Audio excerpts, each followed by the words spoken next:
இருக்காரு. இல்லைன்னா ஹீரோயினை விட அதிக ஹேர் அவருக்கு மட்டும்தான் இருக்கும்.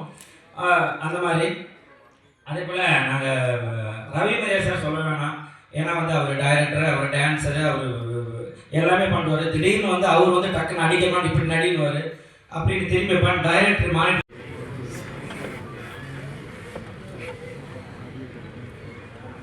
எல்லோருக்கும் என்னுடைய மனமார்ந்த அன்பு கலந்த வணக்கங்கள்.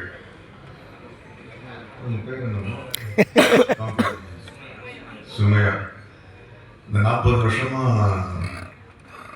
ஒரு நடிகனா இருக்கிறதுக்கு இப்போ ஒரு பெரிய சேலஞ்சை வச்சிருக்காங்க. அவங்க நவரசங்களையும் மூஞ்சில தான் காமிக்காம நினைச்சேன், கருநுண்ணியில வச்சிருக்காரு அப்படின்னாங்க.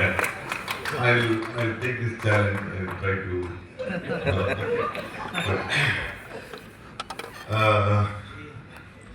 சஜுக்கும் எனக்கும் ரொம்ப நீண்டமான ஒரு உறவு இருக்கு.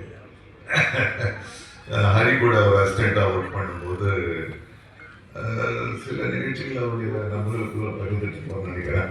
அது மைக்கில் சொல்ல முடியாது. ஓகே, சொல்லலாம். 68 விஷயத்துல ரொம்ப கடுமையான உழைப்பாளி. ஹரிக்கு இணையான ஒரு ஃபாஸ்ட் ஏடி. அவருக்கு இந்த படம் கிடைச்சதுல எனக்கு சந்தோஷம். அவர் எனக்கு ஃபோன் பண்ணி, சார் சஜு பேசுகிறேன். சஜுவா சார்? நான் தான் சார். அந்த இன்சிடென்ட் ஞாபகப்படுத்தினாரு. ஓ சரி சரி ஓகே என்னடா அப்படின்னா, சார் இந்த மாதிரி என்னுடைய ஆடியோ ரிலீஸ் இருக்குது. ஐயோ நான் வர முடியாதா, இன்றைக்கி எனக்கு ஒரு டப்பிங் இருக்குது. உண்மையாக இன்றைக்கி ஒரு தெலுங்கு படம் நான் டப் பண்ண வேண்டியது, அது அடுத்த வாரம் ரிலீஸு. சரி நான் வரல. என்ன சரி sir please plus me sir அப்படின்னு விட்டாரு. அப்புறமா கூகுள் யாருக்கு ஃபோன் பண்ண, எங்கே ஃபோன் பண்ணுமோ அங்கே ஃபோன் பண்ணாரு. ஃபோன் பண்ணி உடனே எங்க நீங்கள் எல்எம்எம் படம் இது 12th நீங்கள் காலையில் அங்கே போயிடுங்க. நான் சொன்னேன், எனக்கு டப்பிங் இருக்கு, நான் எப்படி அதுக்கு போக முடியும்? எல்எம்எம் முரளி சாருக்காக யார்கிட்ட? நான் தானே பேசணும், நான் தானே அவங்க மேனேஜரு, நான் பேசி மாற்றி வைக்கிறேன், நீங்கள் போயிட்டு வாங்கன்னு அவங்க தான் அனுப்பிச்சு வச்சாங்க. வித் ஆல் த பிளஸிங் கோசு. ஏன்னா எல்எம்எம் முரளி சார் கூட பழகிறவங்க எல்லாருமே அவருக்கு தேவைப்படும் போது எல்லாத்தையும் விட்டுட்டு அவர் பக்கத்தில் நிற்பாங்க. இது நான் மிகைப்படுத்துற இதுவே கிடையாது. அவ்வளோ ஒரு நல்ல மனசு, அவ்வளோ ஒரு பாசிட்டிவ் எனர்ஜி. எதையுமே ஒரு தோல்வியாவோ ஒரு ஒரு இதுவாக எப்போ பார்த்தாலும் சிரிச்சுக்கிட்டு தான் பேசுவார். அந்த மாதிரி முதலாளிகள் இல்லாதது.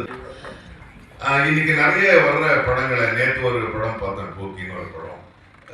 இந்த படங்களை பார்க்கும் போதெல்லாம் எனக்கு ஒரு 10 வயசு கம்மியாகிற மாதிரியே தெரியுது. ஏன்னா இந்த யூத் கிட்ட வர்ற இந்த இளம் நடிகர்கள், இயக்குநர்கள் கிட்ட இருந்த ஒரு விஷயம் ரொம்ப உற்சாகமா இருக்கு. ரொம்ப அதே மாதிரி தான் இந்த படமும் இருக்கு. 4 Idiots, 3 Idiots என்று ஒரு மாபெரும் படம். இவர் மிஸ்டர் திடீர் பார்த்துருக்கீங்க. மாயண்டி குடும்பத்தில் என் பையனை நினைச்சிருக்கேன் சின்னதா. இந்த படத்துல உண்மையிலே கலைக்கு எடுத்துருக்கான். இவன் மட்டும் இல்லை, என்னுடைய அன்பு நண்பர் இவங்க 3 பேருமே இதுக்கப்புறம் 4 Idiots ஸ்ட்ரீம், 4 Idiots திடீர், 4 Idiots இதுன்னு அழைக்கப்படுவாங்க. பாருங்க, அண்ணாவை இன்னைக்கு மீட் பண்ணியாச்சு. போகண்ணா ஒரு வழியாக பார்த்துட்டேன். யோகா, வேலு, மைக்கேல் அண்ணன் எல்லாருமே உங்களோட வீடியோஸ் எல்லாம் ரொம்ப லவ் பண்ணி பார்ப்பேன்.